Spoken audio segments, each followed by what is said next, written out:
Autism শিশুর সাথে খেলা একটি আনন্দদায়ক এবং পুরস্কৃত অভিজ্ঞতা হতে পারে। তাদের চাহিদা ও আগ্রহ বুঝে আপনি যদি মজাদার মুহূর্ত তৈরি করতে পারেন তাহলে শিশুটি তা উপভোগ করবে।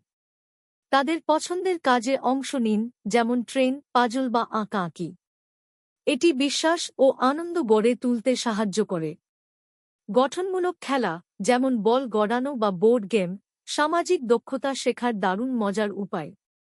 সংবেদনশীল খেলা, যেমন বালি বা পানি দিয়ে খেলা, শিশুদের রিল্যাক্স করতে ও নতুন কিছু আবিষ্কার করতে সাহায্য করে।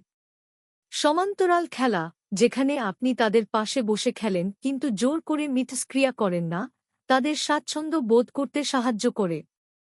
ছবি, অঙ্গভঙ্গি ও সহজ ভাষা ব্যবহার করে যোগাযোগ করুন, কারণ অনেক অটিজম শিশু ছবি ও নির্দিষ্ট রুটিনের মাধ্যমে ভালোভাবে যোগাযোগ করে। সঙ্গীত ও নড়াচড়া, যেমন গান গাওয়া বা নাচ, শিশুদের সক্রিয় রাখে ও খেলার আনন্দ বাড়ায়।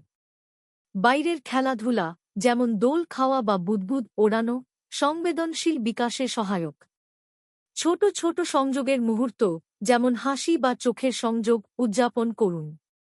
ধৈর্যশীল, নমনীয় ও সহায়ক হয়ে আপনি তাদের জন্য অর্থবহ ও আনন্দময় খেলার অভিজ্ঞতা তৈরি করতে পারেন। প্রতিটি শিশু অনন্য, তাই ভালোবাসা ও বোঝাপড়ার সাথে তাদের সাথে খেলুন।